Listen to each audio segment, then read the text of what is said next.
안녕하세요. 대한민국 최고의 토론토 랩터스 전문 채널 랩터스톡의 로에스터입니다. 이번 시간에는 2022년 NBA 드래프트 프리뷰와 랩터스의 드래프트 히스토리를 보면서 올해는 과연 어떤 선수를 랩터스가 뽑을지 예상하는 시간을 가져보도록 하겠습니다. 드디어 2022년 NBA 시즌이 막을 내렸습니다.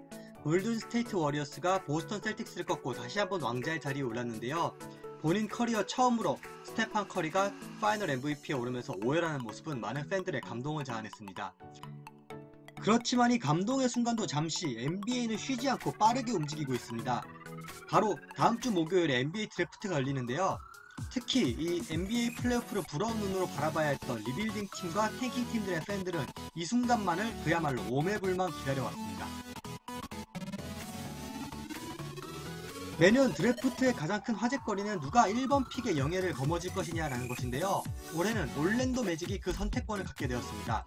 자바리 스미스를 뽑을 것이 유력하다고는 하지만 홈그랜이 뽑힐 가능성도 배제할 수는 없습니다. 그리고 이번 픽이 유력한 홈그랜, 오클라호마 시티와의 교감이 벌써 이루어진 상황이라고 하는데요. 서로가 서로를 이미 원하고 있고 홈그랜도 따라서 다른 팀들의 메디컬 리포트도 제출하지 않는 등 OKC에 뽑힌 것이 거의 기정사실화된 움직임을 보이고 있다고 합니다. 킹스 팬분들에게는 조금 안 좋은 소식인데요. 킹스가 4번 픽을 갖고 있음에도 불구하고 4번 픽으로 뽑으려는 선수들과의 워크아웃이 제대로 진행되지 않고 있다고 합니다. 선수들이 킹스에 지명되는 것을 꺼려해서 이 워크아웃을 참가하지 않는 것인지 아니면 킹스가 4번 픽을 즉시 전력감 선수를 위해 트레이드할 것이기 때문에 그런지는 모르겠지만 팬들로서는 좀 염려가 되는 부분입니다. 그리고 이번 시즌의 드래프트 60번까지가 아닌 58번까지만 지명을 하게 됩니다. 왜냐하면 미러키 벅스와 마이애미 히트가 템퍼링으로 2라운드 픽을 박탈당했기 때문인데요. 해당 팀 팬들에게는 좀 많이 아쉬운 상황이 되겠습니다. 트레이드를 향한 치열한 물밑 전쟁 이미 시작되었습니다. 휴스턴 로켓츠의 크리스찬 우드가 댈러스 매버릭스로 트레이드 되었는데요. 그 중심에는 이번 드래프트에 26번 픽이 있었습니다. 그리고 앞으로 이러한 트레이드들이 더 많이 생길 것으로 보이는데요. 그중 가장 관심을 끌고 있는 팀은 포틀랜드 트레일 블레이저스입니다. 득점감 선수를 위해서 7번 픽을 트레이드한다는 루머가 굉장히 떠오르고 있고요. 그 대상에는 우리 랩터스의 오지 아누노비와 오클라호마 시티 썬더의 루 돌트가 있습니다. 아무래도 랩터스가 33번 픽을 갖고 있기 때문에 2라운드 위주로 랩터스의 드래프트 역사를 한번 살펴보도록 하겠습니다. 작년이죠. 46번 픽과 47번 픽으로 랩터스는 각각 달라노 벤튼과 데이빗 존슨을 뽑았는데요. 달라노 벤튼 같은 경우에는 지난 시즌 어느정도 적절하게 활약을 하면서 본인의 가능성과 그와 동시에 한계성을 좀 보여줬는데요. 데이빗 존슨 같은 경우에는 G리그에서 거의 대부분의 시간을 보냈습니다. 사실 저는 이제 데이빗 존슨이 좀 실패한 선수가 될 것 같다는 느낌이 드는 게 NBA에서 어느 정도 활약을 하려면 솔직히 G리그는 그야말로 씹어 먹어줘야 되는 수준인데 데이빗 존슨 G리그에서 스탯도 그닥이기 때문에 이 랩터스 본 리그로 콜업이 될지도 저는 좀 회의적입니다. 그리고 재작년에는 랩터스가 말라카이 플린과 제일런 해리스를 드래프트했습니다. 말라카이 플린 같은 경우에는 1라운드이지만 29번 픽으로 뽑혔기 때문에 사실상 2라운드 초반과 큰 차이가 없고요. 플린 지난 2년 전에 이달의 신인도 수상하는 등 좋은 모습을 보였지만 현재로서는 커리어에서 가장 큰 위기를 맞고 있습니다.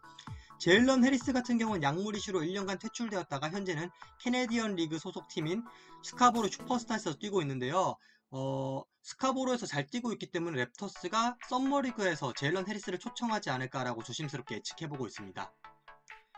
2019년에는 랩터스가 카와이 레너드 트레이드를 위해서 1라운드 픽을 양도했기 때문에 2라운드 픽밖에 없었고 59번으로 드완 헤르난데스를 지명했습니다.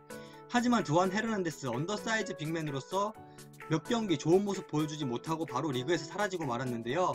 G리그에서 몇 년 동안 기회를 노렸지만 끝끝내 그 다음 기회는 찾아오지 못했습니다. 헤르난데스가 못했다고 보기에는 그만큼 NBA 벽이 두텁다고 보시는 게 맞다고 저는 생각됩니다. 2017년과 2016년 랩터스는 2라운드 픽을 트레이드를 통해서 소모했기 때문에 1라운드 픽밖에 없었던 상황이었고요. 2017년에는 탑 15의 기대치를 가졌지만 부상으로 주가가 떨어진 오지 아누노비를 23번 픽으로 뽑는 행운을 거머쥐게 되었습니다. 그리고 더 큰 행운은 오지 아누노비의 부상이 빠르게 회복되면서 시즌에 정상적으로 출전했다는 것입니다. 그리고 2016년에는 27번 픽으로 파스칼 시아캄을 지명했었습니다. 하지만 당시에는 9번 픽으로 뽑은 야콥 포틀이 더 많은 스포트라이트를 받았기 때문에 시아캄의 드래프트 존재에 대해서는 많은 팬들이 큰 관심을 가지지 않았습니다. 한번 좀 간단히 살펴보시면 알겠지만 랩터스 엄밀히 말해서 2라운드 픽들로는 큰 재미를 보지 못했습니다. 하지만 1라운드 하위 픽들로는 오지 아누노비나 파스칼 시아캄처럼 좋은 선수를 뽑아냈고, 이번 33번 픽 1라운드 하위 픽이랑 큰 차이가 아니기 때문에 한번 기대를 걸어봐도 좋을 것 같습니다. 그리고 또 한 가지 주목해보면 좋은 사실이, 드래프트 후에 선수들을 트레이드하는 경우도 굉장히 빈번하게 이루어지기 때문에 랩터스가 원하는 선수를 누군가가 뽑았다면 이 선수를 위해서 트레이드할 가능성도 적지는 않습니다. 제 개인적인 생각인데 랩터스 이번 드래프트에서 센터는 뽑지 않을 것 같습니다. 물론 랩터스가 센터가 필요한 팀이라는 건 정말 잘 알려진 사실이지만 이번 드래프트 랩터스는 33번 픽을 가지고 있습니다. 이런 2라운드 초반 픽에 뽑은 선수가 바로 주전으로 올라설 것이라고 저는 생각하지 않기 때문에 그냥 포지션에 연연하기보다는 최고의 재능을 뽑는 것이 나아 보이고, 또 이 33번이란 순위 자체가 실패해도 큰 부담이 없는 순위이기 때문에 롤플레이어가 맥시멈 기대치인 선수를 뽑는 것보다 원석형 선수를 뽑아놓고 G리그에서 몇 년간 키워보면서 가능성을 보는 것도 괜찮은 선택이라고 보여집니다.